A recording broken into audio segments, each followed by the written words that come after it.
नौकरानी ने खोली आंखें। Emotional story. Hindi story. Sonam, तुम्हारे पति क्या करते हैं?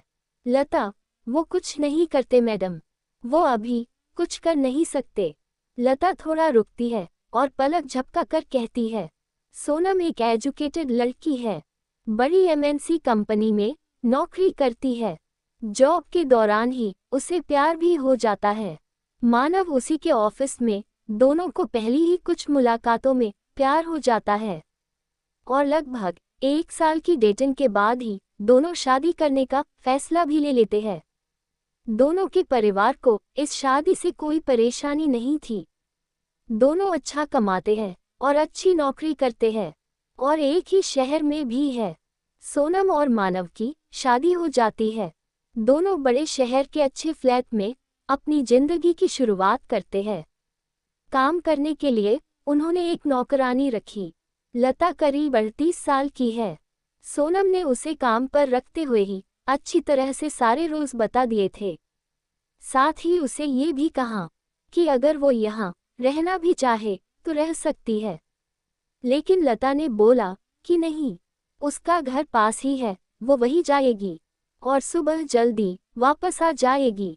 लता घर का सारा काम अच्छे से करती, अच्छी तरह से खाना बनाती और साफ सफाई भी करती। इसके काम में कोई भी कंप्लेंट नहीं थी। शादी के करीब 7 महीने बाद ही सोनम और मानव के बीच झगड़े होना शुरू हो गए।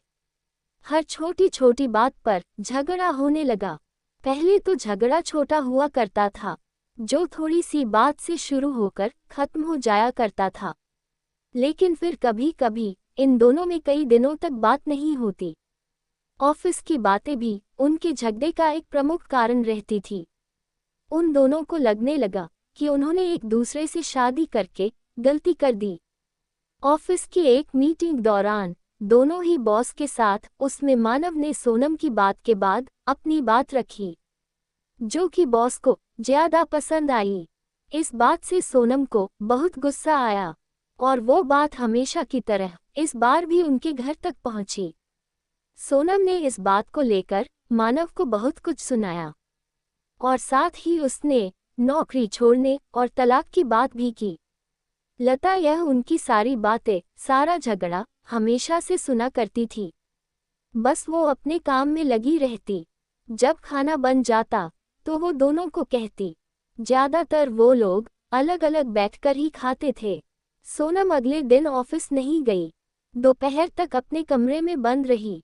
लता ने मैडम का दरवाजा भी नहीं खटखटाया। उसे अच्छी तरह पता था कि अभी वो कुछ भी नहीं चाहती। दोपहर के बाद सोनम अपने कमरे का दरवाजा खोलकर बाहर आई। लता किचन साफ करके अपने घर जा रही थी। उसके हाथ में उसका एक छोटा सा झोला था। सोनम बाहर आते ही लता को चाय के लिए कहती है। लता चाय बनाने लग जाती है। सोनम का मूड ठीक नहीं है। सोनम किचन में लता के पास जाती है। लता उसे खाना के पूछती है।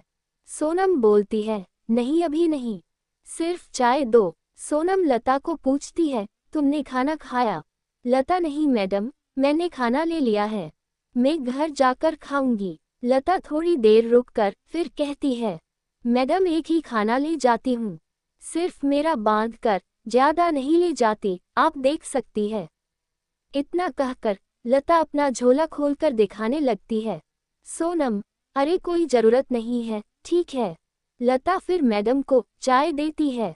लता को थोड़ा सा डरा हुआ और झिझका हुआ देखकर सोनम उससे और बात करती है। सोनम, अच्छा लता, तुम कहाँ रहती हो? मैडम, यही थोड़ी दूरी पर ही मेरा घर है। सोनम, तुम्हारे पति क्या करते हैं? लता, वो कुछ नहीं करते मैडम, वो अभी कुछ कर नहीं सकते। लता थोड़ा रुकती है और पलक झपका कर कहती है, उनको लकवा आया है, उनका बायां शरीर काम नहीं करता, ठीक से बोल भी नहीं पाते। सोनम, अरे तुमने कभी बताया नहीं, फिर घर, दवाई ये सब तुम ही संभालती हो? लता, हाँ मैडम, 2 बच्चों की पढ़ाई छोटे स्कूल में है, लेकिन मैं चाहती हूँ कि वो पढ़ाई करें। हमेशा से मेरी उनके खाने के बाद खाने की आदत है, इसलिए पहले उनको खिलाऊंगी फिर मैं खाती हूँ। इसलिए सुबह शाम का खाना ले जाती हूँ। सोनम लता की बातें सुनकर हैरान रह जाती है।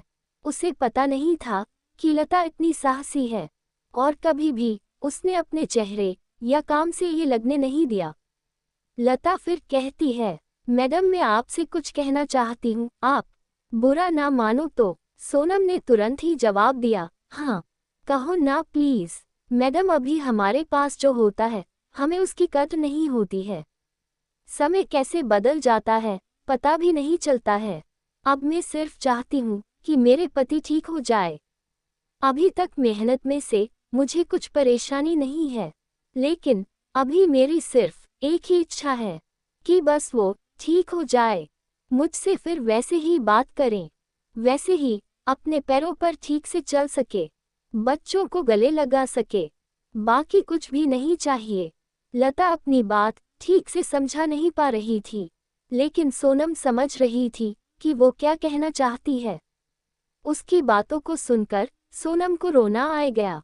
उसने लता का हाथ पकड़ा और कहा कि कभी भी तुम्हें लगे कि कुछ जरूरत है तो बेझिझक मुझसे बोलना। लता ने हाँ में सर हिलाया। कभी कभी जो बड़े बड़े लोग हमें नहीं सिखा सकते, वो जिंदगी सिखा देती है। सोनम की आंखों पर लगा पर्दा जैसे हट गया। उसे समझ आया कि उसके पास भगवान का दिया बहुत कुछ है। पल भर में ही जैसे उसकी सारी नाराजगी, गुस्सा ना जाने कहाँ चला गया। जिस पति का वो मुंह भी नहीं देखना चाहती थी, अब उसके आने का इंतजार करने लगी। शाम जैसे तैसे आई। दरवाजे पर जैसे ही बेल बजी, वो दौड़ कर गई और दरवाजा खोला। सामने मानव को देखकर रोते हुए उसके गले लग गई और सॉरी बोला। मानव को कुछ समझ नहीं आया, लेकिन उसने भी सोनम को सॉरी बोला। अगर आपको हमारी ये कहानी पसंद आए तो प्लीज़ हमारे चैनल को सब्सक्राइब, वीडियो को लाइक और शेयर ज़रूर करें। हमेशा की तरह पूरी कहानी पढ़ने के लिए आपको धन्यवाद।